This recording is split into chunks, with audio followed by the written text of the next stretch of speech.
Welcome everybody to this first webinar for the management case exam. I'm going to pop my video on. There we go. Hello everybody, hi. So hope you can all hear me and see me, and also see the screen where we have some slides about mastering the February 2025 management case study. So my name's Louise. For those of you who don't know me, some of you I've already met because we've done a workshop for those students who are on our elite course. So hello again to you. And to everybody else, we have got a mixture of people with us this evening. So some of you are not on our courses and you're just attending this webinar, which is for free. And this is being recorded, so it will be uploaded to our YouTube channel once we've finished. Those of you who are already registered on our courses, this will be recorded and uploaded to the course area. So some of you will be on our standard course, some are on the elite course, but this webinar will be recorded and will be available to everybody. So it's a webinar which is going to last about an hour and a quarter.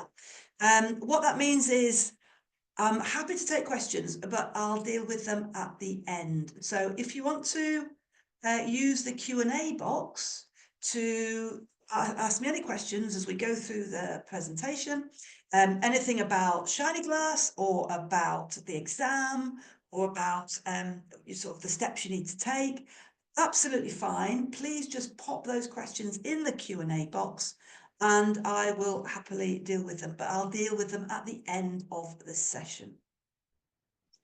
Okay, so what are we going to do today? So it is only an hour and a quarter, and what we are going to cover is three main things, because this is about mastering the management case study exam. We all want to pass it. So what are the three areas we need to cover?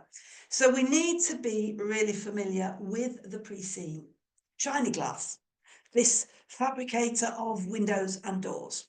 So the first part of this session will be just pulling out some of those key facts, some of the things we should know about Shiny Glass if we have read the pre-scene. Now, I'm hoping at this point that if all of you are doing the case study this time round, you will have downloaded the pre-scene and you will have read it, because reading that pre-scene, getting really familiar with this company, feeling like you know it so well, it might be your employer, you could work there. That is how you need to feel when you go into this exam. So one of the three things we're going to do is look at the key aspects of the pre-scene. The second thing we're going to cover this evening is, let's now look at theory. So what areas of V2, F2 and P2 should you make sure that you really know, because these are the areas that get tested regularly in the exam. So you know that all of the theory that could be tested in the management case study comes from those three objective testing type of papers, E2, F2 and P2. So we're just going to remind ourselves, what are those key theories? What are the things you need to know? Okay, the third thing we're then going to do is pull all of those things together and focus on the exam. So what is the approach you need to take now to the exam? And what are those key aspects of exam technique that you need to start developing? So that's the plan for this evening. I'm going to switch my video off at this point, because every time I catch myself, I just think, oh, that's so distracting. So I'll switch my video off. And then when we come back to the end, if there are questions, I'll pop my video back on, and then you'll see me again when I'm answering your questions. Okay, then. So the first of three areas to look at, and that is the actual pre-scene. Now, if you have not yet downloaded it, then that is where to start. Okay, so if we download that pre-scene, what is the key pre-scene information that we are going to Vera, yeah, I'll happily answer that at the end. What is the key information from the pre-scene that we really need to make sure that we have understood?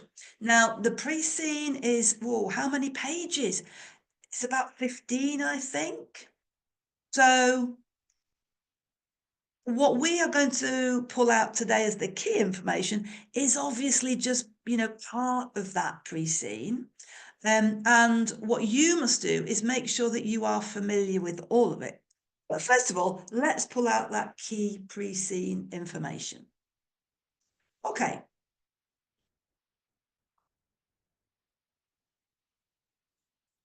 First of all, a bit of a company overview. Now, a lovely picture there of a window. How exciting can this be? Because of course, what does Shiny Glass do? So it makes windows and doors.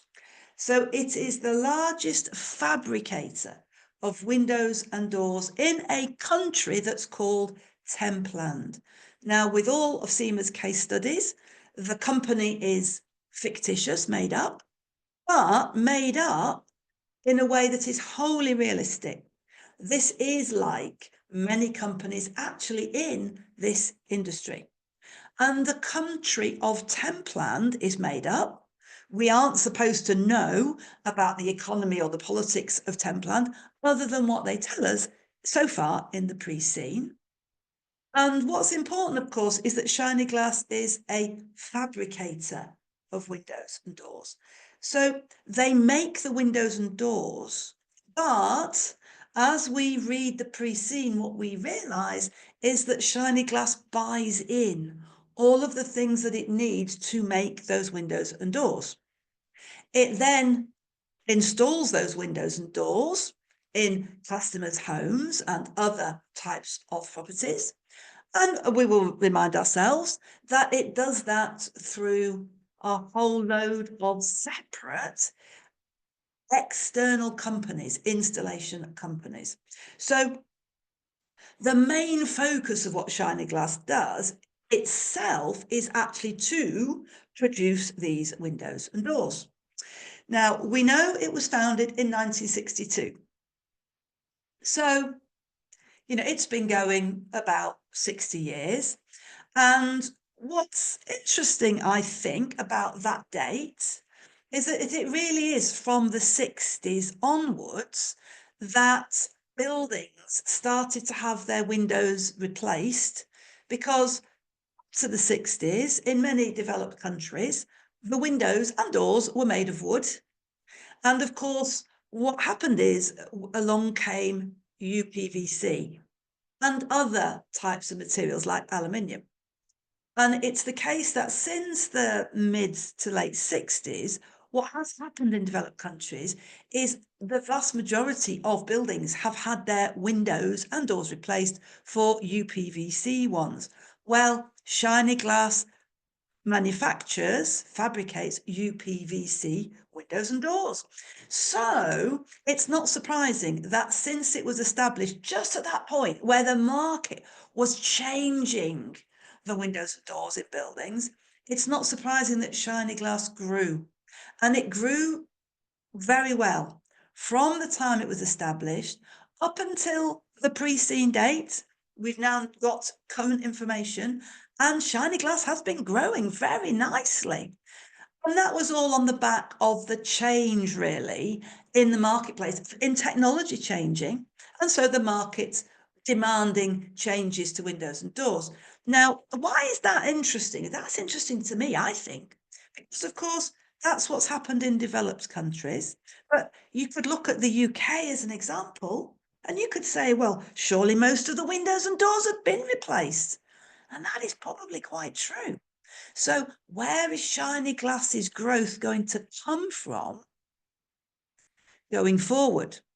Now, in Templand, it would seem that it's a developed country and therefore probably pretty much mirroring the likes of the UK in terms of the fact that now, perhaps, Shiny Glass might start to need to look for new revenue streams. So can it bring in new technology into its windows and doors, encouraging people to change again? Can it go into something that is aligned with the sales and delivery of windows and doors? Can it do something that is aligned with that is similar?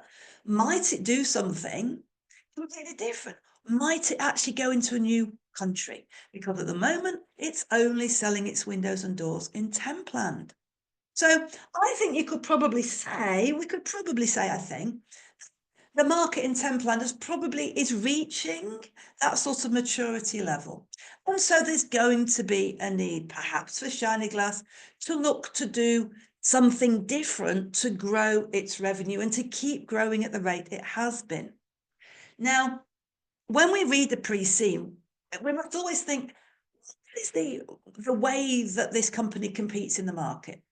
Is it big volume, standard product, low price? Is it bespoke products, higher price and quality? And Shiny Glass is the latter. It focuses on quality of its windows and doors, quality of its customer service, and quality in terms of selling to the customer what the customer actually needs. Now, think about it. Every building is different. So every customer requires different numbers of windows, different sizes of windows, different openings of windows or not openings of windows, different doors. Every customer needs something unique to themselves. And what Shiny Glass really does deliver in the marketplace, what its strategy is to deliver that level of quality product and customer service. And therefore, the pricing of its products is in accordance with that quality customer service outlook. So we wouldn't say Shiny Glass is a big volume standard product kind of organization. Now, it has a factory, one single factory in Templand. Now, the fact it's got a factory, I think, is exciting because it opens us to many of the kind of areas of knowledge that we will have about things like quality, about things like just in time, about business process re-engineering. Because when we've got a factory, that certainly the manufacturing function lends itself to those types of thoughts about quality and processes and inventory levels and management of that. So we have had pre-scenes for the last couple of sittings where there was no manufacturing. So this pre-scene does give us a slight push towards some of those aspects of P2 that are a little bit more focused on manufacturing than on service industries. The value chain is included in your P2 syllabus. And again, the value chain is something that we could look at and think, how could we describe the value chain for Shiny Glass now? And what areas are adding value and what areas are a bit weak in its value chain? So it has a factory. Now, it only has one factory. Another interesting thing, I think, because we could go, well, is that big enough? Are they going to, on exam day, suddenly need more space? Are they going to be acquiring a new factory? Are they going to be acquiring a competitor that has a factory? Are they going to be leasing factory space of somebody else and negotiating that? So when we read in the pre-scene things like they have a factory in Templand, what you must be doing is the kind of thinking that I've just been saying to you, which is, well, so what could happen on exam day then? Is this a risk? Is there some opportunity here? How do we know whether they are currently working at maximum capacity in this factory? It doesn't tell us. Perhaps they will lease out some space to a third party. Now, in F2, you are supposed to know about lessor accounting. So if Shiny Glass leases out some space, it will be a lessor. And you might be asked about the accounting for that lease. Now, I've mentioned that Shiny Glass relies on third parties because I've mentioned already that when it makes the windows and doors, which it does in its own factory with its own staff, it then installs them, but it uses third-party installer companies. Risk, folks, don't you think? There is some risk there because they're not Shiny Glass's staff. How do they make sure that those installers are performing the way that Shiny Glass wants? How do they know that those installation companies are delivering good quality? Well, we might then get into questions about information systems that Shiny Glass might have or should have. We could get into a question about appropriate measures for measuring the performance of the installer companies. Now, it isn't just the installers that are third parties. Okay, so let's move on and look a bit more then at the operations. So let me just make that a bit smaller. There we go. That's a bit better, isn't it? Okay, so we know that Shiny Glass has one factory. I've said that. Now, important point. They produce windows, obviously from glass, but they buy in the glass from 3 manufacturers of sealed glazed units. So what's important there is to appreciate that Shiny Glass is not manufacturing the glass. It is buying it in. Risk again, because of course it could buy in some glass which is faulty. But of course, they might not know it's faulty. It might only be apparent that the glazing is faulty when it comes a window in the customer's home. So I'm thinking P2 risk, because I can see now already from what I've already said, there are quite a few risks here, which Shiny Glass needs to be managing. So they don't manufacture the glazed units. Now, of course, in the exam, there could be a suggestion that they're going to bring manufacturing of the glass glazed units in-house. I would think that would be something very specialist and something that at the moment, Shiny Glass probably does not have the skill to do. Perhaps they could acquire one of these manufacturers. And that would then enable them to test us on consolidations. It would enable them to test us on negotiating a price, negotiation.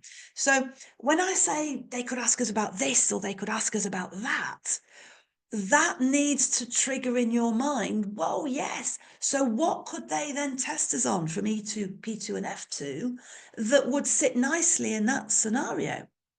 Now, they rely then on the 3 manufacturers of these glazed units. They rely on the suppliers of the lengths of UPVC. We can see those here in the picture. And the lengths of aluminium, which then within the factory, Shiny Glass turns into the frames. They also rely on, really importantly, self-employed salespeople. Now, again, the salespeople are the first people who go to the customer, to talk to the customer about what they need, to sell to the customer, hopefully, what the customer does need, and also for Shiny Glass to sell at a good price. But all of that is dependent on self-employed salespeople, not wholly in the control of Shiny Glass. Risk again. And also 550 self-employed salespeople. The reason I'm flagging that number is because in Shiny Glass, how many full-time employees does Shiny Glass itself have? And I can't remember the number actually, but it's something like 200. It's 150 to 200. It is a lot less. So if you think about how we manage people, and if we think about leadership skills and communication, it's a lot harder to lead and manage and communicate with 550 people who are self-employed as opposed to the 170 who are employed.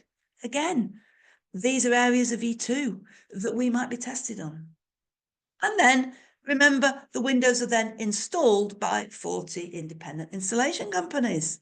There we go. There's the number of staff. There it is.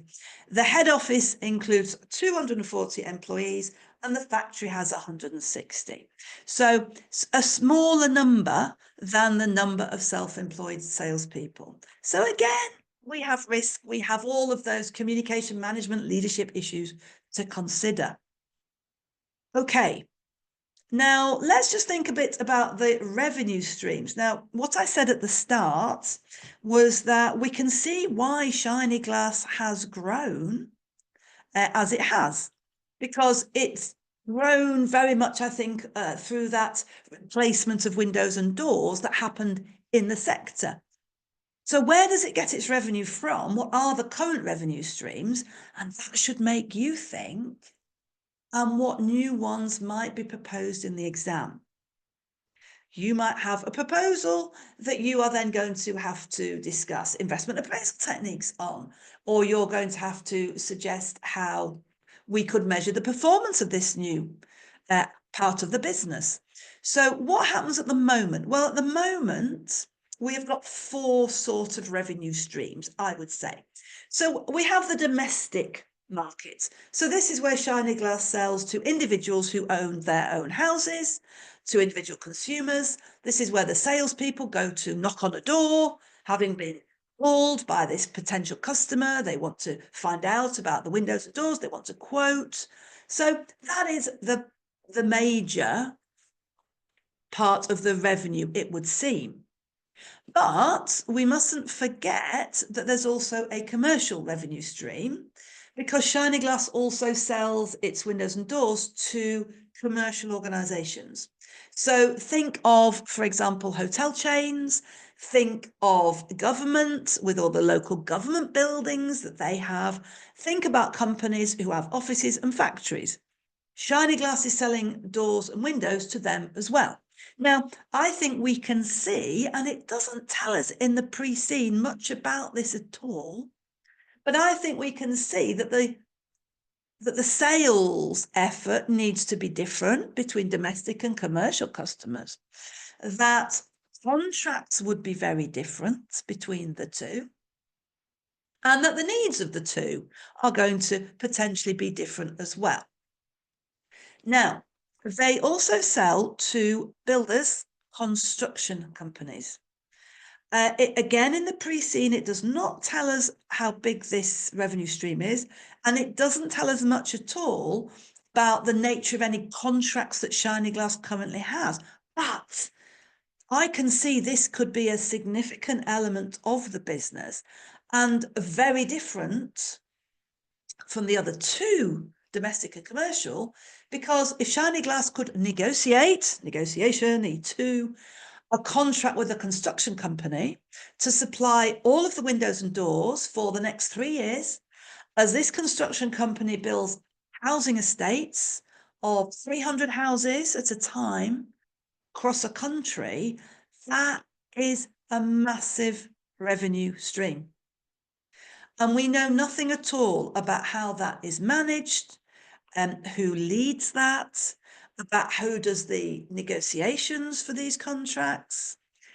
And the only thing we do know about this is that it does point out to us in a sentence that these building companies, the construction companies, actually install the windows themselves.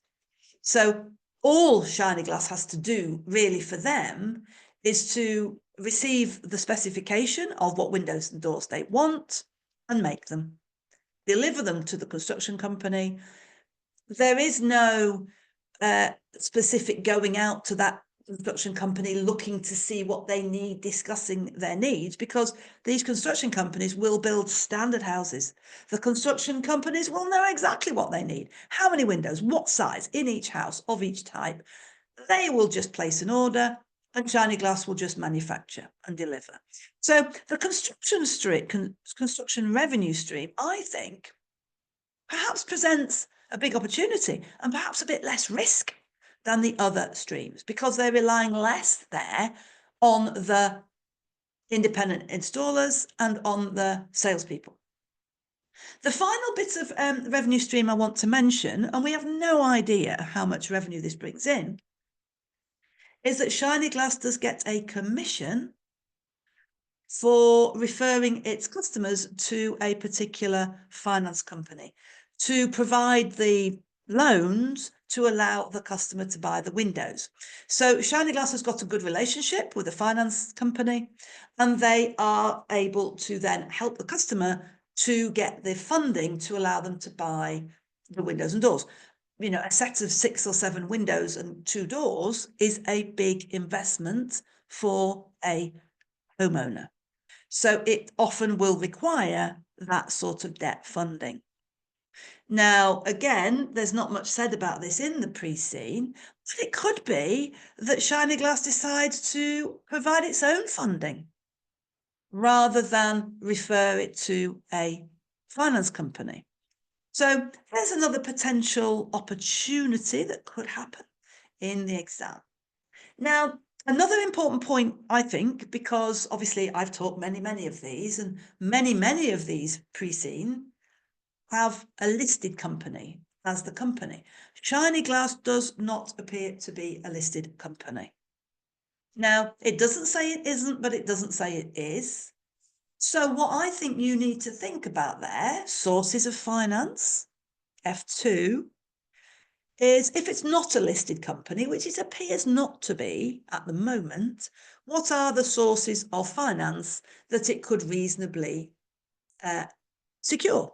So certainly debt finance, certainly it could get equity funding, but that would be raised from existing shareholders, because if it's not listed, then it's not going to be able to offer shares for sale on a stock market. But could it be that in the exam, they are going for a listing, and we might need to about the pros and cons of issuing shares on a stock market. Okay then, now we do know that the company has a number of directors. So we can see here, I've just listed for you, there's the CEO, and then there's these different, if you like, departments with a director heading them up. Why do we need to think about this? Because it's useful to think what isn't there. So what type of director can I not see? So I can't see an IT director here.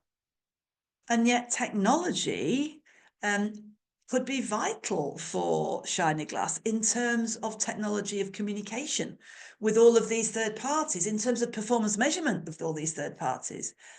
Technology in terms of the technology of the product themselves, and investigating new technology, not like smart glass. So I can't see an IT director.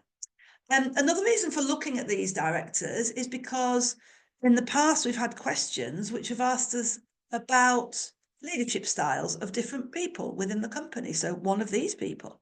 We've sometimes been asked about who should lead the project management. And it might be that you would be going to argue that one of these people should. So in the pre-scene, it's useful to look at the different departments that are explained to you that these directors run, and become familiar with those in case you get one of those types of questions. Now, Shiny Glass does have some non-exec directors, and that's great.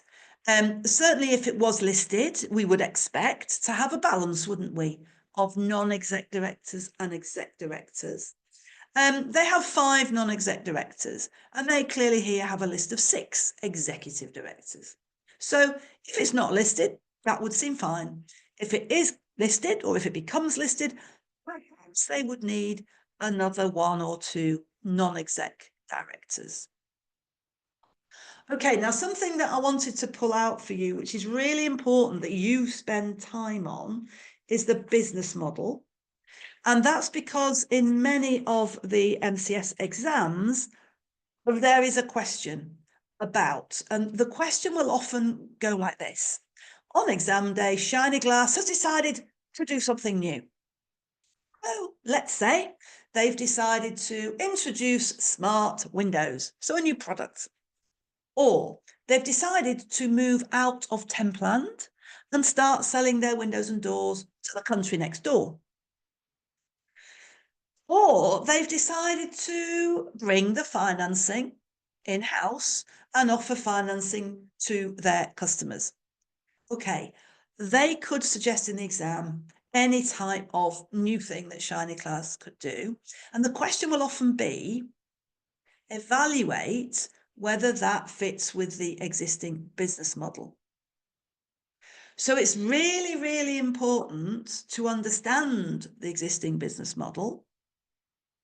And it's very important to be able to then think about how would this strategy actually fit in with these 4 features of the business model, or would this strategy not quite fit in with one of these aspects of the business model, but perhaps you think that's okay because it's something that Shiny Glass could actually manage well and the business model should be adapted.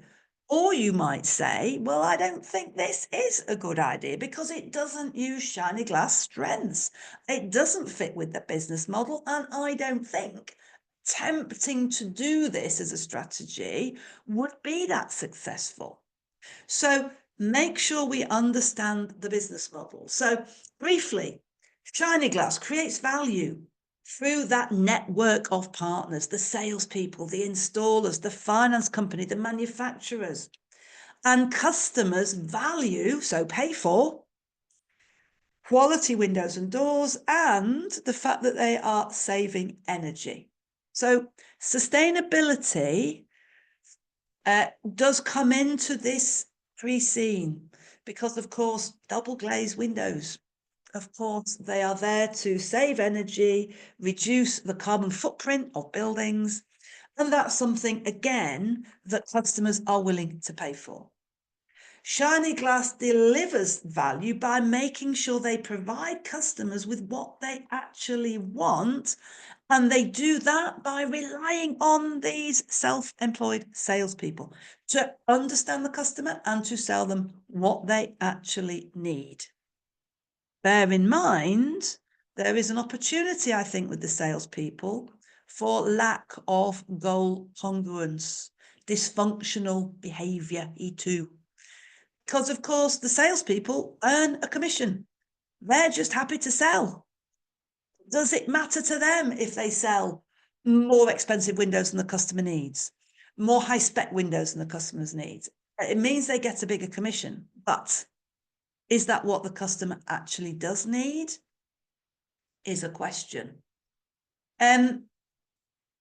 Oh, I've missed out defining value, didn't I, at the start? At the start, defining value. So how does Shiny Glass define value? Well, they define value in their working with all of their stakeholders, the customers, the salespeople, the installers, the manufacturers of the glass. And in all of those relationships, they are creating that value. They value those relationships. Shiny Glass would not be able to operate without its reliance on all of these stakeholders. Capturing the residual value, how does it make that profit? By tailoring to the customer's needs, by ensuring high quality, again, quality management aspects in the factory. To pricing to reflect the quality of products and service. Pricing strategies. What if they launch a new type of window and door? What pricing strategies could they consider?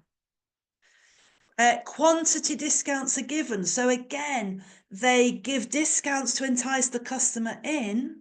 But of course, to maximize profits, they try to keep that as low as they can. To entice the customer in a competitive market, they often have to give way more of a discount. And they can give discounts up to 60%. Now, how are they managing to generate their profits? Well, because of all of this outsourcing, they actually are keeping their fixed costs quite low. So again, if there's potential in the exam for they're going to have a new factory, we could start to consider the cost base there, and we would perhaps need to recognise, well, that's a heck of a lot of fixed costs they're suddenly adding. And do we know what kind of capacity usage they would have initially? Would there be opportunities perhaps to lease out to others to use some of that space? Do they need to really push for some big contracts with construction companies to use up additional space if they decide to go for a second factory, because more fixed costs, of course, are really going to erode that profit margin. Now, there's supplementary information in the pre-scene. So we know a few things from that supplementary information. So we're given a graph which shows us China Glass and its revenue, and then some key competitors in Templand. And its main competitor is called Westerglint. Now, in the supplementary information, we're told a little bit about Westerglint, and we're given its financials. And what's reassuring is that it operates in a very similar way. It uses third-party salespeople, and it's smaller than Shiny Glass, quite considerably smaller, but it operates in a similar way. It operates in Templand. It would appear to offer the same range of windows and doors.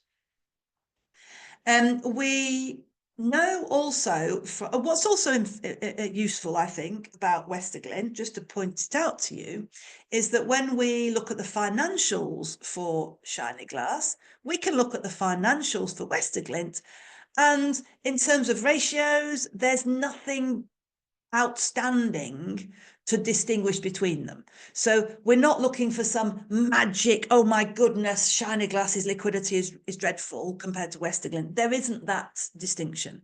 So in the pre-scene, the ratios are pretty similar. And really what that does do is it reassures us, I suppose, that Shiny Glass is, you know, sort of probably fitting in with industry averages. So in terms of liquidity and gearing and profitability, you know, it's pretty much probably fitting in with the industry average, or certainly the averages of the big competitors in the industry. We're also, within the various articles in the supplementary information, we are given some articles about some kinds of sort of annoyance with double glazing companies and the double glazed window fabricators, that whilst they're selling these double glazed windows as being very energy efficient, sustainability, the manufacturing process of the sealed glass, of the UPVC, of then making the windows in Shiny Glass's factory, that is very energy inefficient. It's using a lot of energy in that manufacturing process. Now, what it points out to us in a couple of articles is that there's a feeling that perhaps the companies aren't disclosing this as they should. And that leads me towards thinking about things like integrated reporting, which is in F2, KPIs and what should be reported on. Now, it also points out that there can be problems when the windows are installed. And within the various supplementary information at the back of the pre-scene, it points out that these problems can happen for many reasons, some of which would not be Shiny Glass's own fault.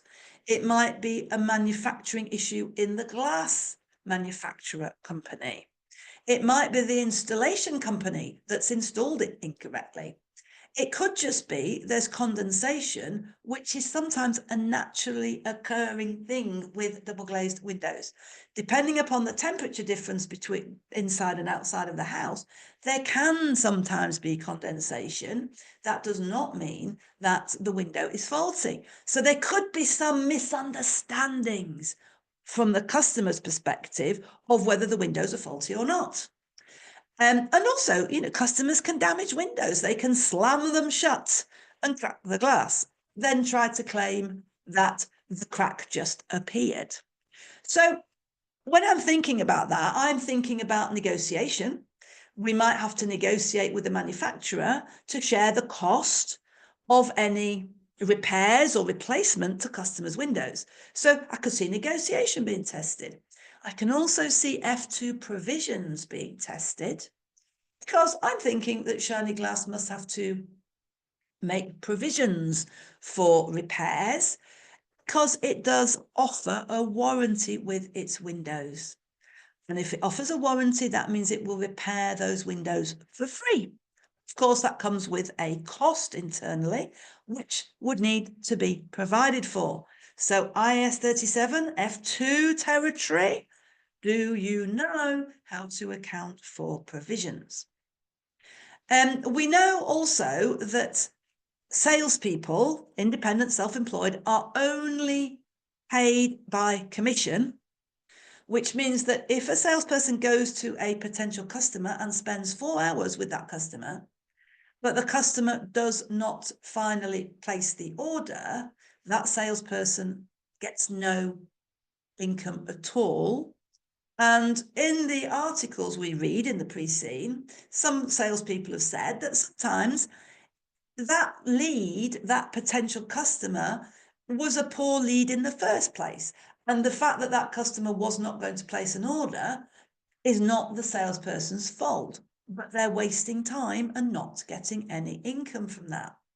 So there's some discontent from some of those salespeople. And we've also mentioned, haven't we, that if they're earning a commission only, well, they are incentivized to sell as many windows as possible for as high a price as possible.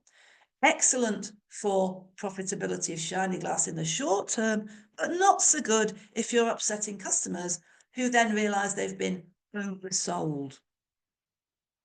Now, in terms of those finances for Shiny Glass, just a few key points here. So it's growing. Shiny Glass is growing. Revenues grew by nearly 10%. We don't know whether that's volume or whether it's price increases or both. And that's something that's worth you just thinking about. Operating profits increased significantly, showing good cost control. We don't instantly, from the pre-scene, start to panic about there's a big problem here with cost control.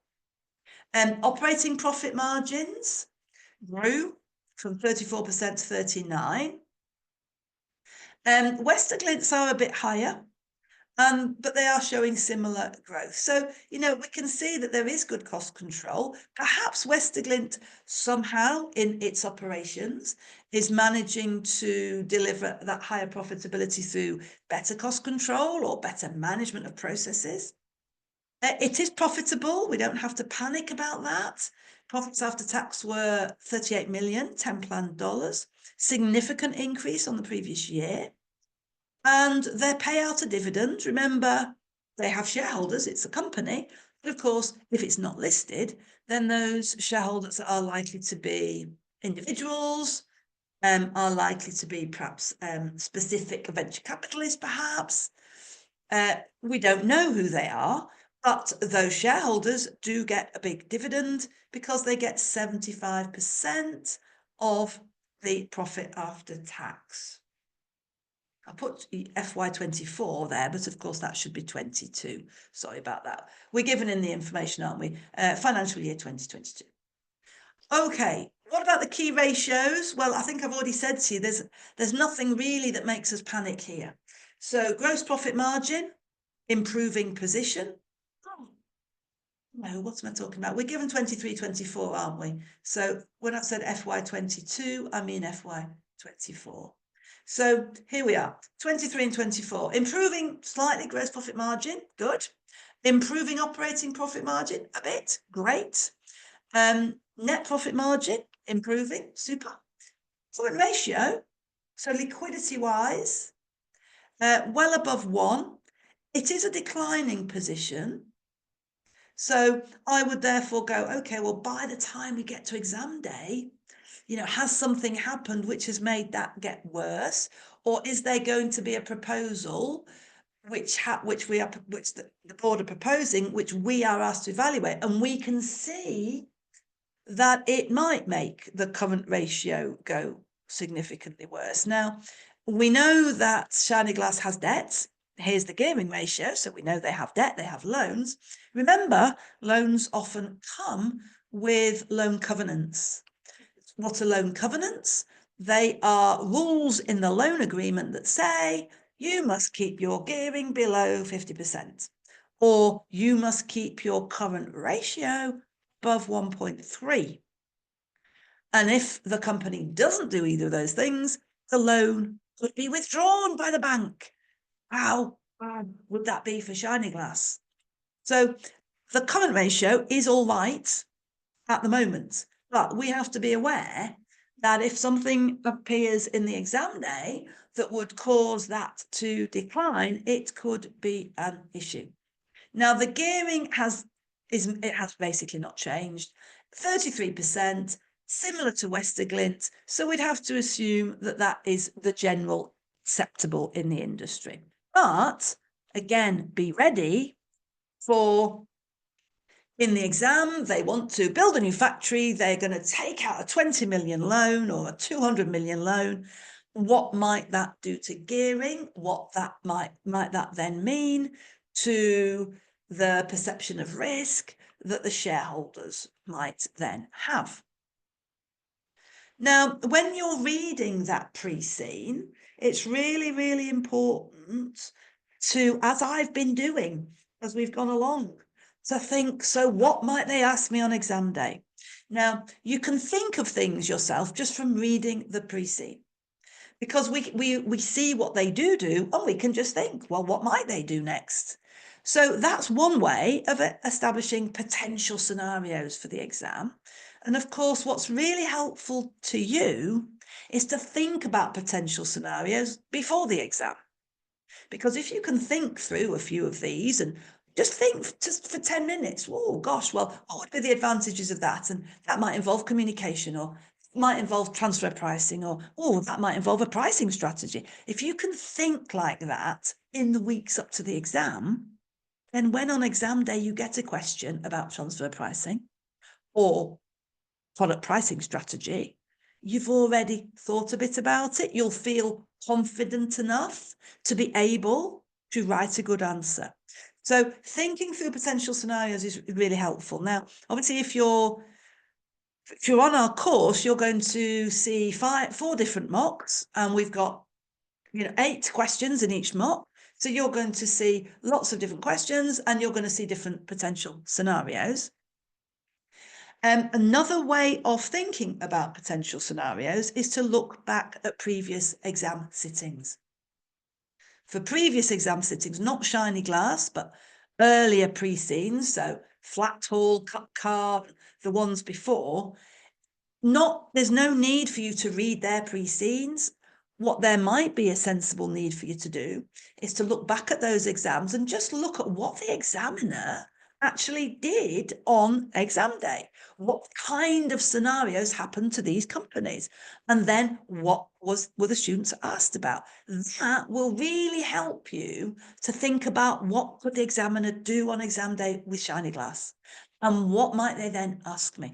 And if you can start thinking about those things now and just building up in your mind the kind of points you might write, brilliant. So we've just pulled up here some examples of what could come up in an exam, but please remember there is a whole load of different possible scenarios, because this is like a real business. And of course, facing any business is hundreds of possible things they could do. So they could expand into a new country to sell windows and doors. That could open up consolidation accounting. It could open up currency issues, both of which covered in F2.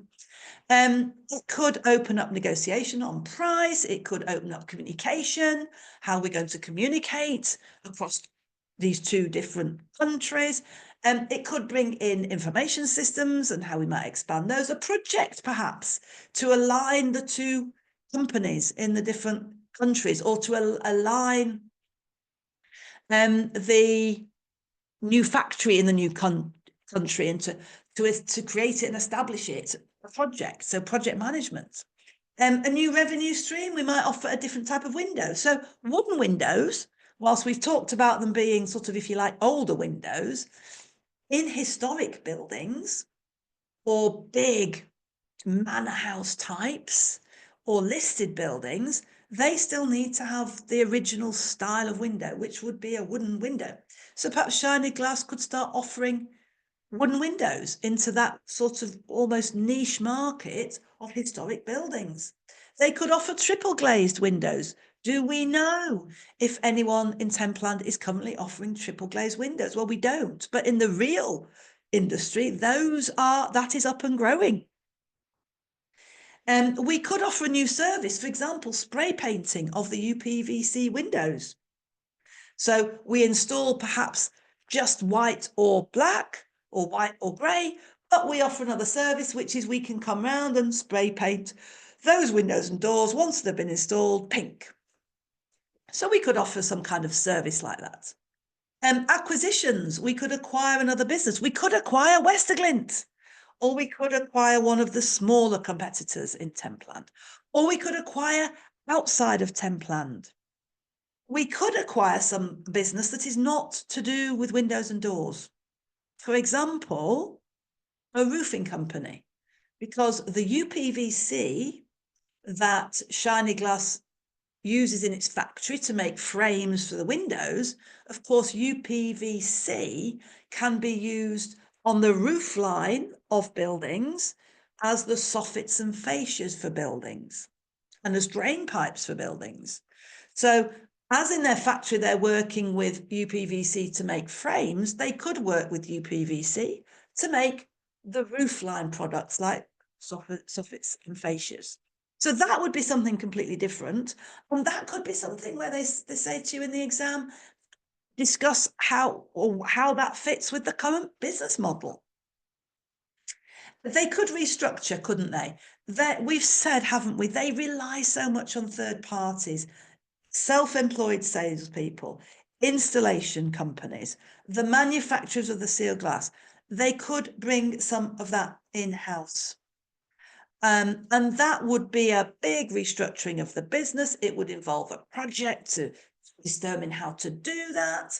It would require negotiation of new contracts with new staff.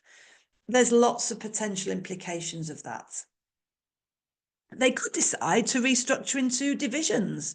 If they decide to introduce a new product, they could then divisionalize, and we could then start talking about how we're going to measure the performance of divisions. Are these divisions profit centres or are they cost centres? We could start thinking about the transfer pricing of the windows and doors from the factory to the different divisions. Okay, then. So I'm hoping that from that, you've come enthusiastic. That's what I'm hoping.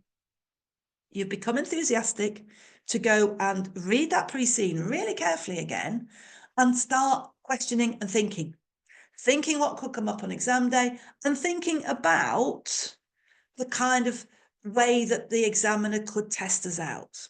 Now, we've been saying, as I've been going along, so that could be communication E2, or that could be consolidation F2. So that takes us nicely, I think, to just pull out some of those key theories from E2, F2 and P2 that we should make sure we can explain in the exam. So let's start off with P2. Now, for MCS, P2 is the dominant paper. So what does that mean? Well, you get 8 questions in your exam. There are 8 subtasks. And because there are 8, and there's E2, F2 and P2, P2 being the dominant one, we would expect that we would get 3, possibly 4, probably 3 different questions from P2. And then probably 2 from F2 and perhaps 3 from E2. It could be 1 more for P2, 1 less for E2. But probably P2 will be slightly more dominant than the other 2. Now, what we've got on this slide is 8 areas from P2. That is not all the areas of P2. And because the examiner could have a scenario on exam day that is completely novel and interesting, they could test us on anything in P2. We can't spot what are they going to test us on. All we can do is go, right, well, I can see how this could be tested, so I need to know about it. And I think we could probably realise that all of P2 could be tested if they set certain scenarios. So, responsibility centres. Would you be able to suggest the pros and cons of the different types of responsibility centres, like cost centres and profit centres? Would you be able to write down advantages to Shiny Glass and disadvantages of treating the UPVC windows part of the business, which is now being separated into a separate division, treating it as a profit centre? Would you be able to talk about the pros and cons? Would you be able to talk about quality management and different aspects of that, like just in time, like Kaizen? Would you be able to talk about quality control as opposed to TQM, total quality management? Now, when I'm mentioning these things, if you are thinking, I can't remember about that, Louise, well, the answer is you must go back to your P2 notes, to your P2 materials you've got, and you must go back to look at these areas so that you would be able to talk about the pros and cons of TQM, or how would you go about implementing TQM. Transfer pricing, I've already mentioned it, but I can imagine perhaps Shiny Glass decides to divisionalize, and the factory then is manufacturing for each division, and transfer prices have to be set because the factory is going to be measured separately in terms of its performance, so are the different divisions, so we have to set transfer prices. Can you think about the aspects of how to set transfer prices, the motivational aspects, how you would decide, the pros and cons of different ways of setting transfer pricing? Investment appraisal techniques, if they're going to build a new factory or acquire a new factory or lease space from another company, well, each option would need to be appraised.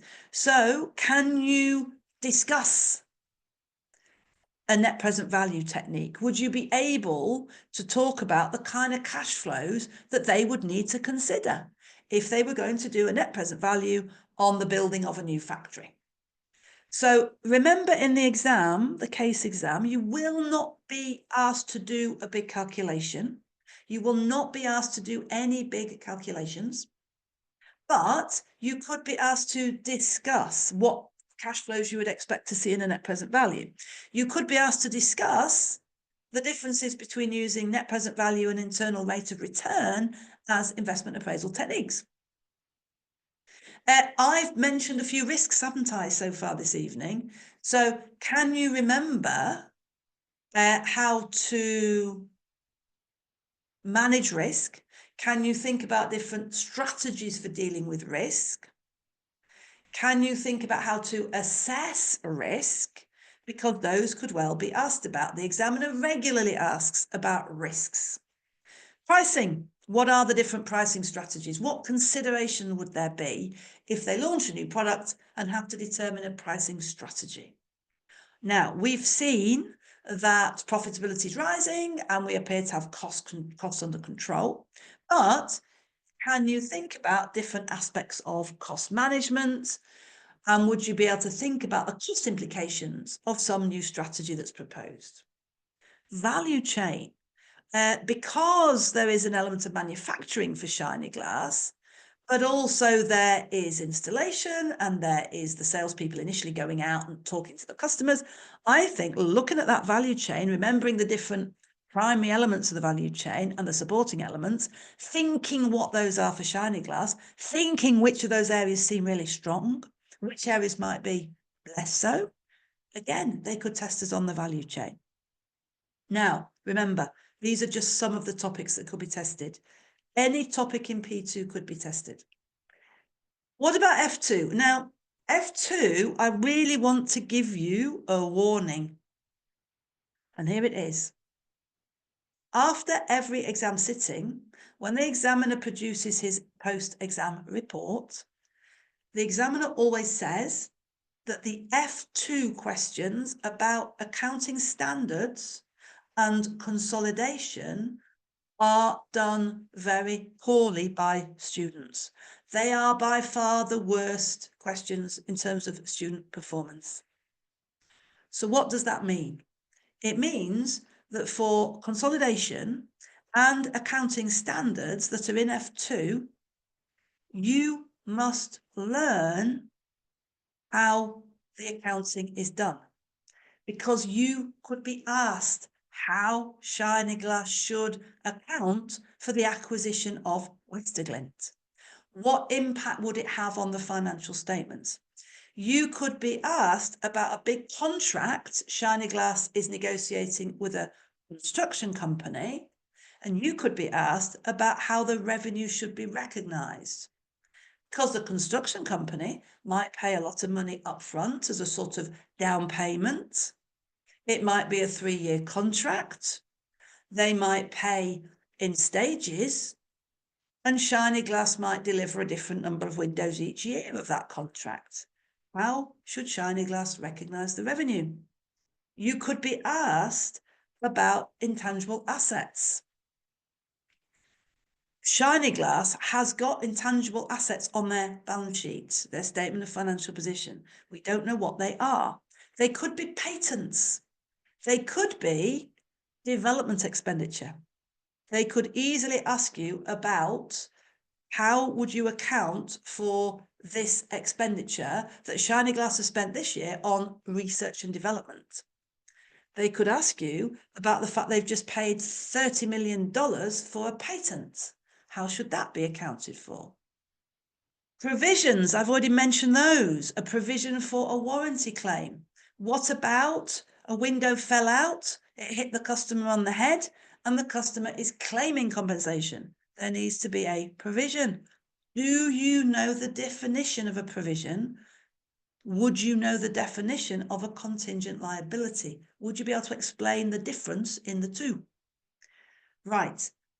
The same for, consolidation accounting. Would you be able to explain about the fact there would be goodwill if we acquired a subsidiary?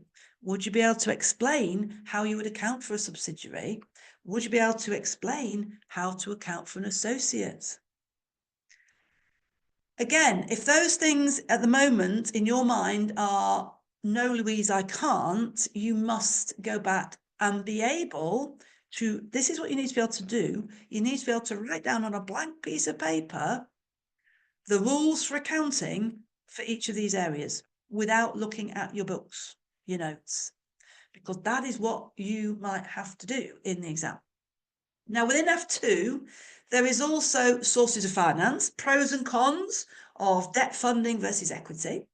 There is understanding the WACC, understanding what it is, understanding what it's used for, and understanding how different things that might happen to Shiny Glass could change the WACC and affect it. All of those things are covered in F2 and have been tested many times in MCS.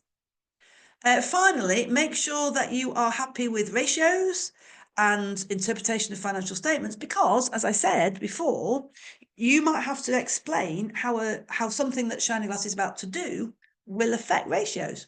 So will it cause gross profit to go up or down? Will it cause the cost ratio to go up or down? And what does that mean? Is that a problem? Is it good? You need to be able to do that discussion. Integrated reporting, the 6 capitals. There have been many questions about evaluate whether the introduction of integrated reporting would be beneficial for the company, or something about the type of information that they might wish to communicate under these 3 capitals.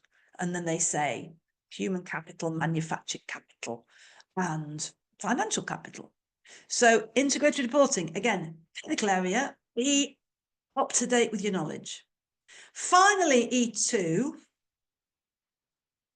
and lots of areas of E2 that can be touched on in questions. So the business model we've already mentioned, negotiating to buy a new company, negotiating to deal with a customer, negotiating with the salespeople because they're not happy with the commission-based income stream they earn, and they want a fixed monthly amount plus commission. I have to negotiate with them. Managing performance. So how would we manage and measure the performance of the salespeople, the installers? Managing performance might lead us to think about leadership, might lead us to think about conflict management, will lead us to think about KPIs.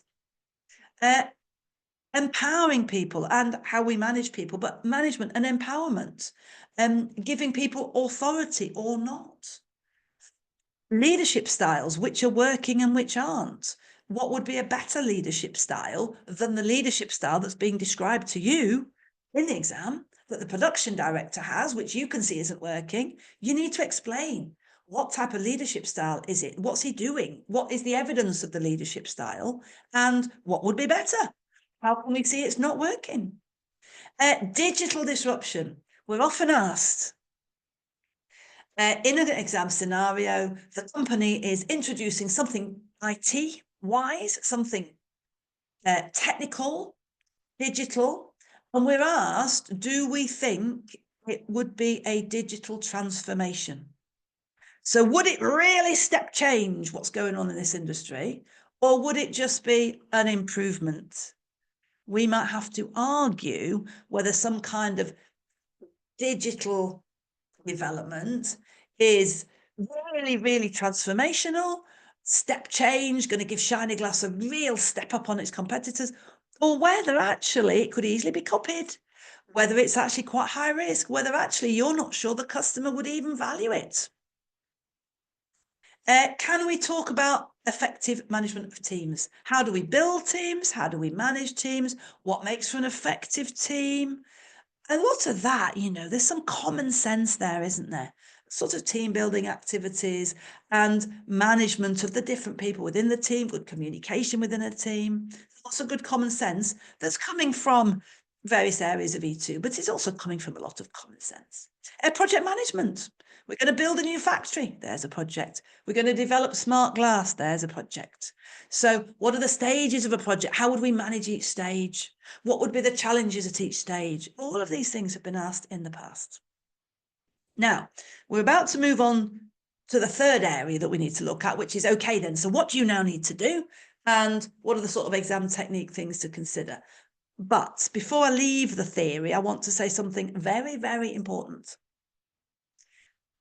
In this exam, the markers will read an answer you've written to a question. So there's 8 questions in the exam. They will read one of those and they'll read it all.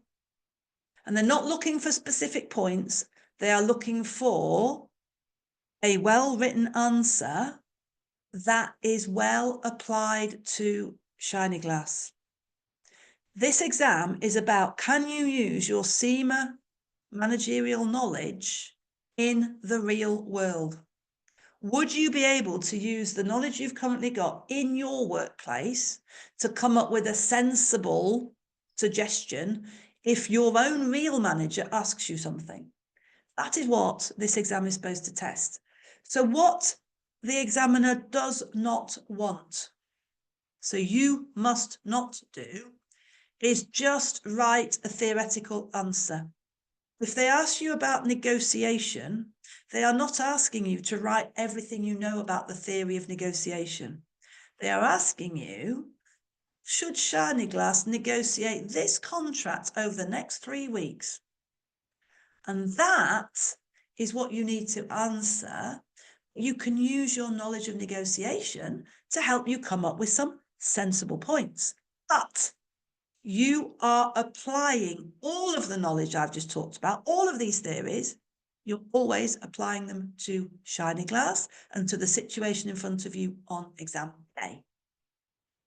Okay, so we move on. Action plan. So what are you going to need to do to pass this exam? So first of all, you need an understanding of the exam. And if you're already on our courses, you're going to get that from the various resources that we've already recorded and from the mocks and from the live sessions that I'm doing. If you're not going to be joining us on a course, the best way for you to understand the mechanics of the exam is to look on the CIMA website at past exams and look at the resources on the CIMA website. But what you must do is understand, what is my exam going to look like? What am I going to be asked to do on the day in terms of how many questions, how much time I have for each, what is it going to look like? Number 2, you need to develop that really sound knowledge of the theory of E2, P2 and F2. So from today, if you know you are weak in some areas, that is another thing now that you need to put on your list to do. I must get really familiar with all of those areas that I'm currently not familiar with. Next, you need to know how to answer the questions. And again, if you're doing the course with me, if you're on the elite course, we're going to be doing mock exam debriefs, where I'm going to be talking about how we could have tackled this mock and all these questions in this mock. So that's going to be really helpful. And also we've got other resources that we've already recorded that aren't live that will also help you there with that. And if you're on our standard course, you've also got access to resources about exam technique. But again, if you're not joining us on any of our courses, how to answer questions, best going back to the CIMA website and reading the examiner's reports from previous exams, because this explains very clearly what students do well and what they don't do well. And those examiner's reports also show you how the marker has given marks, which is also very useful. So we need good exam technique, and I'm going to mention a bit more about that in a second. We need to be very knowledgeable about the pre-seen.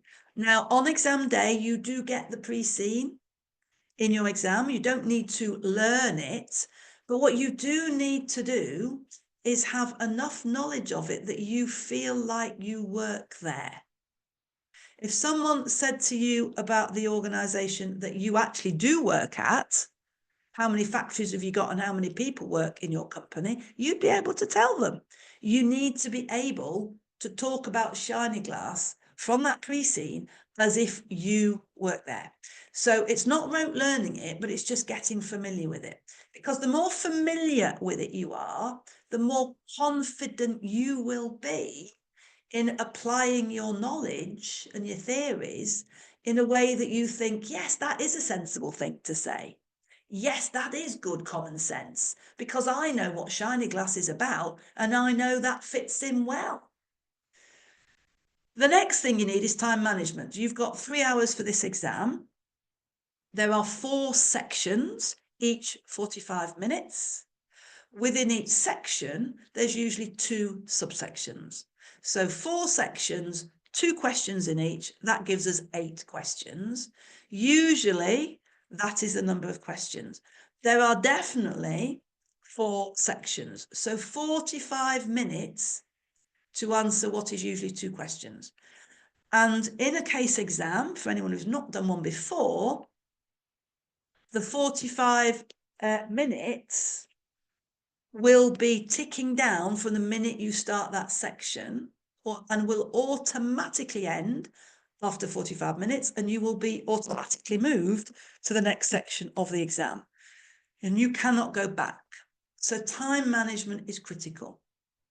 Final point on this slide is you 100% need commitment, because you won't pass this exam if you aren't committed to everything else that is on this slide. So to getting to grips with all of these other 5 things is going to take commitment from you, and you need to now plan your diary as to what you're going to be doing when. Now, if you're on our courses, particularly if you're on the elite course and you're attending the live workshops where we look at the mocks and how we could have answered them, you've got a natural schedule really there, because you know you've got to do the mocks before you attend the workshop, because that's the best way you get benefit from the workshop. So if you're on our courses, you can build your diary, can't you, around the resources we're giving you and the live sessions you're attending. If you're not on our courses, you need to plan your own diary out to cover these areas that we've talked about. Okay, so in terms of an action plan, well, I kind of think I've said it, but here we go. Firstly, book the exam. If you've not already done that, do that, because once that's done, you've got a clear reason to be studying. You know, that diary commitment is absolutely going to have to happen. So book the exam. Then become familiar with the details of what is this exam and what's it going to look like. And that's best done on the CIMA website. Then, and from now, get that pre-seen for Shiny Glass and become really familiar with it.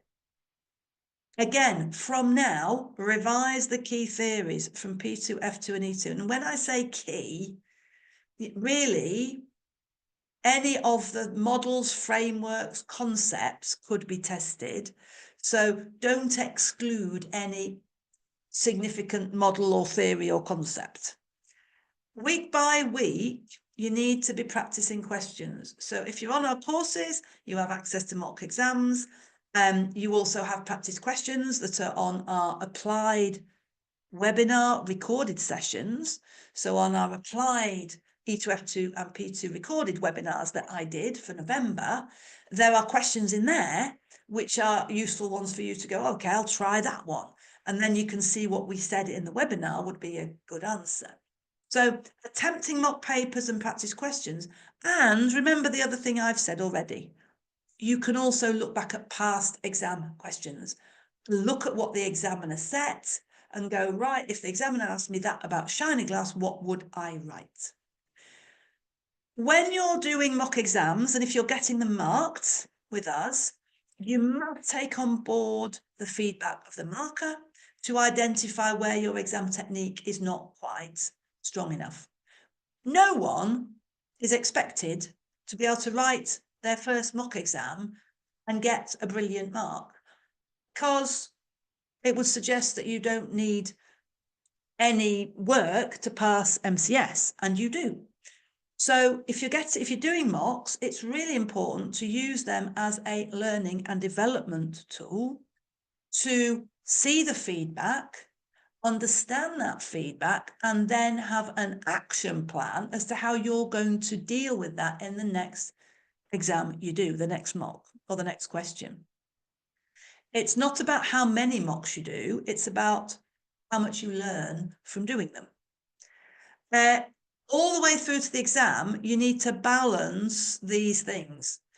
Revising the theory, keeping familiar with the pre-scene, practicing questions, and looking at past exam questions.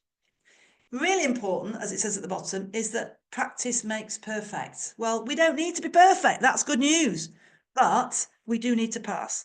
And it is really practicing that, in my opinion, is the only way to do that. Whether or not you're getting that practicing marked or not, practicing anyway, thinking, have I in that answer done everything I need to? That is good for you. Don't be afraid to make mistakes. The point about learning is we learn from our mistakes. So that is the way to learn. So make sure that from here on in, you're not just reading the pre-scene and looking at the theory. You've got to be practicing questions. Now, my final sort of meaty slide is the one about exam technique, because one of the things that I've mentioned earlier is we need good exam technique, but what does that mean? So I've just summarised here a good answer to one MCS question. So remember, in the exam, you have 8 questions normally. So for one of them, what would be a good answer? Right. Well, first of all, it will be produced within the time. Remember, there's 2 questions to be answered in 45 minutes. So let's say it's 22 minutes for each. You must practice writing answers in 22 minutes. Because it doesn't matter how good your answer is, if you can't get it down on the screen in 22 minutes, then you're not going to get a good mark. So you've got to make sure you can tailor your answer to the time you've got available. It might not be 22, it might be 20, it might be 30. But the point is, you must practice managing to deliver an answer you're happy with in the time. Next, you must answer exactly what the question has asked. So that means looking at the question, picking out the key words that they're asking about, making sure that your answer has those words as headings in your answer so that you are answering all of it. If it asks you for advantages, disadvantages, and a conclusion, you need sections of the answer that are advantages, disadvantages, and conclusion. You must draw on relevant technical knowledge. That means not putting in knowledge that is not actually helpful. You might know loads about business process re-engineering, But if they're asking you about the challenges of implementing it, well, there's no point going on and on about what it is. You want to focus in on the challenges of implementing it. So draw on relevant technical knowledge. So you must make sure you've got that technical knowledge, but you must be applying it to Shiny Glass. Now, what that means for me is that whenever I make a sort of theory point, okay, I've got a point I want to make about this, I must be relating that to Shiny Glass. In that little paragraph of 3 or 4 sentences where I'm making my point, I've got to say, this means that Shiny Glass this would be beneficial for Shiny Glass because, as we know, Shiny Glass relies on salespeople who are paid a commission. You've got to be bringing in the word Shiny Glass into every point you want to make. You've got to be relating it to Shiny Glass. That is critical. You must, therefore, be bringing in knowledge that you've got from the pre-seen and from the material given on exam day. I call that the unseen. So in every question, you should be drawing on the information that you've got, particularly the information on exam day, that unseen material.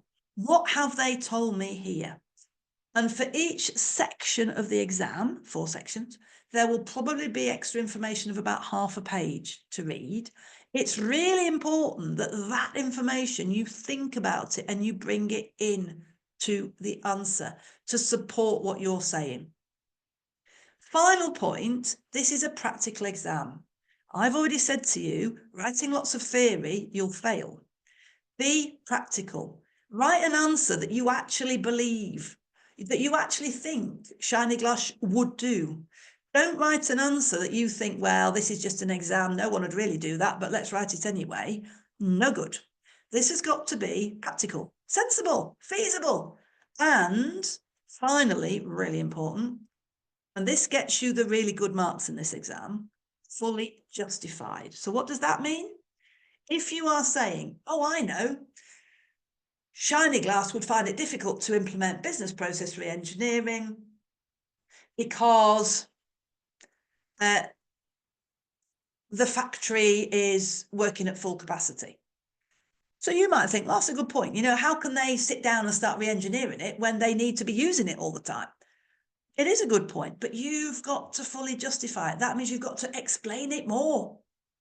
You know, at the moment, they are selling windows and doors to the domestic market and to construction companies. They're currently operating at 98% of capacity.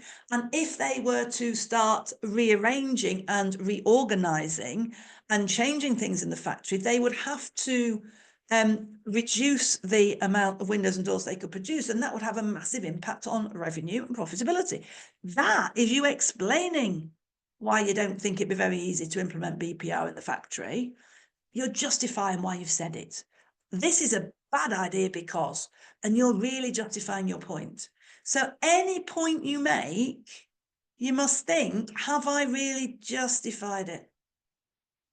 Okay, then. Again, practice makes perfect.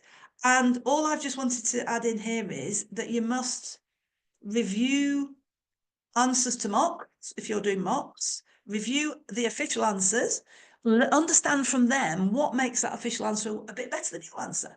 What is it that answer's done that, oh, yeah, I could have done that and I didn't. Well, I'll learn from that. Review those past exam questions on the CIMA website and think how you would answer them if they were asked about Shiny Glass. And when you're doing that, think about this exam technique. So that's what you need to do for every single point you want to make. Make sure that it's applied, it relates to Shiny Glass, it's using relevant information from E2, P2 or F2, and you're going to do this all to time. Okay, then. So I think, as always, I've got it's over time. I always go over time slightly, but we've got there. So, right, I'm going to move on to look at any questions. So if you've got any questions in the chat box or in the Q&A section, I will be looking at them. But in closing, right, MCS is very passable. So today I've had lots of really nice messages from students of ours saying, I passed. And also, just to make, you know, any one of you who's failed in the past, I've had messages today from people who said, I failed 4 times before, 5 times before. but I've passed it now. And also some of them saying, and I've passed it with a great mark. So wherever you are at the moment in your MCS journey, this is a passable exam if you focus on the things I've just said. If you now feel ready, and I'm hoping you all feel ready, draft that study plan, book that exam, get yourself organised into doing the things that I've been talking about tonight. Start by revising start by looking at what this exam is all about. What is the management case study syllabus? What's it about? And look at the pre-scene for Shiny Glass. Make sure you're practicing questions and doing mock exams. Make sure that you are looking at how you've done your answers and you're thinking about how they should be improved. That is a vital part of the process. Okay, so now I'm going to bob along to the Q&A box. I know there's some questions in the chat box too, but I'm looking at the Q&A box first. So, Alistair, you've given me 2 questions there. How best to incorporate the value chain into an answer? I struggle in these questions to know when to include and what to discuss. Okay, so if we're being asked about a model like the value chain, if it is a specific model like that, I would always just do a simple sentence of introduction of what is the value chain. That means this is a sentence. Because remember, we don't want to do a theoretical answer, but I would always start off with the value chain is, and it's got the 5 parameters. Then I would go into for Shiny Glass. And what I would do here is to think about the fact that this needs to be applied. So if I'm thinking about the value chain for Shiny Glass, I would want to start off by saying, you know, the most important area adding value for Shiny Glass at the moment is, and then I'd pick the area that I think it is, and I'd talk about how that is adding value. I might then say in the value chain, this area of Shiny Glass is actually quite weak. Now, for example, at the moment, we don't know much about technology at Shiny Glass, and it might be because that's one of the supporting activities, the secondary activities. It might be that actually we come to find it is quite weak. And you might want to say, you know, using the value chain, we can see that that supporting activity of technology is not particularly strong for Shiny Glass. And that is causing problems because. So I would include and discuss the things that I can see from the value chain are particularly relevant to Shiny Glass. Don't talk about something if you've got nothing to say, and don't talk about something that's hard to apply. The marker, I said before tonight, the marker is not looking for specific points. They don't have a list of points to see in an answer. What they're looking for is a practical, well-argued answer that draws upon the theory. But if you draw upon 3 aspects of it, and that's a very good answer, someone else might draw on different aspects of it and have a good answer. So be led by what you can really argue for Shiny Glass. Okay. Okay, so do I find there's a difference between those who do FLP and those who've been through the OT exams? I think sometimes those who've studied through FLP come with a little bit less knowledge or ability to remember anyway of the underpinning theories. Sometimes, not always. So that's why it's really important for you to say, okay, if I had a blank piece of paper and Louise said, write down the rules about how to account for an intangible asset, what would I write? You know, if you can't do that, you must go back and look at the theory. But, you know, I think at the end of the day, the people who pass, I don't think whether you're FLP or you've come through doing OT exams, I don't actually think that there's a significant, well, I'm not privy to that information anyway, but I don't think there's a significant difference as long as whether you've come either route, you go, can I write down the rules of how you consolidate? Can I write the difference between an associate and a subsidiary? That's what you need to be able to do. So those are 2 questions I can see in the Q&A box. So I'm now going to pop along to the chat box because I can see there's a few more questions going on there. So I'm just going to start at the top. Right, next class. So Vera, the next class is so if you're on our elite group, then every Saturday morning we've got a workshop. If you're not on the elite group, but you're in the standard group, we have got a mid-course webinar, and we've also got a sort of closing sort of webinar. And the dates for those, I'm thinking, should be there in the course area. So you should have access to those dates. So go back to the course area because you should find all the dates for those. Okay. Avni, think, not quite sure what your questions are asking me there. It might be asking me, is it the same pre-scene from November to February? And the answer to that is yes. So it might, or you sat it perhaps in November and you're doing it again in Feb. If that's where you are, Avni, that's fine. You know, you just need to think about, you know, that exam technique. Anyone who's failed it before, usually the thing that causes you to fail is not your knowledge, it's the way you've answered the questions. So anyone who's done it in November and is resitting it, please go back to what should be in a good answer exam technique. So Vera, yes, there will be on Saturday, there will be a workshop if you're in the,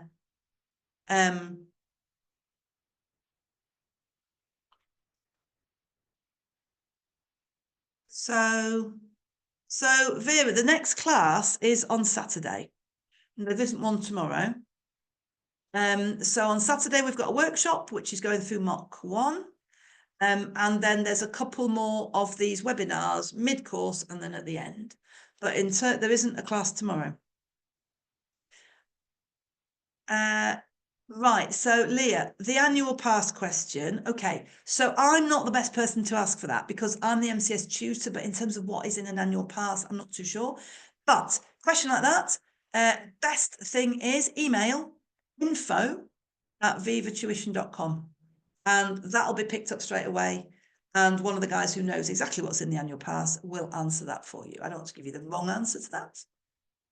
Okay. Okay, Avni, so you failed MCS in November, I get it. And you're struggling to justify your answer. Okay. So justifying your answer is about relating it back to Shiny Glass. Really, really arguing why that point you've made is a good one. That's how you need to think about it. Don't just make your point. You need to make your point and then make sure that you would convince somebody why that is relevant, why it's important to Shiny Glass. So that's what you need to be able to do. And I think perhaps, Avni, if you write an answer to a question, if you gave your answer for someone else to read, would they say, I'm not really sure why that's a good point. They might say, but so what? Or they might say, but why are you saying that? If someone who read your answer would say, why? Or so what? Or why is that important for Shiny Glass? You have not justified your answer. So that's what you need to try to do. If you're, Avni, I don't know if you're on our elite course or the standard course, but if you look at our mock solutions, you know, you should get a good understanding there of the level of application to Shiny Glass and the fact that all of the points that are made are generally well argued, and that's what you need to do. Okay, so I think I've covered all the questions that I can see there. So what I want to say at this point then is, if you're with us on our courses, excellent. And I will see you again. And also you will be watching recordings of various things that I did in November. So go to those and, you know, enjoy all of those pre-scene analysis recordings, etc., etc. And then I'll see you live on our live sessions. If you're not with us for any courses, I hope you found this session useful. It will be uploaded to our YouTube channel probably tomorrow so that you've got it and you can look at it again. Please make sure that practicing is absolutely one of the most important things that you're going to do. Get your diary together, make a plan. And if I'm not going to see you again, then I wish you good luck with your exam. Okay, then everyone, hope it was useful. And to those of you I'm going to see on Saturday, see you on Saturday when I'm going to go through my answer to mock exam 1. Okay then, bye everybody. Thank you for your time. See you soon.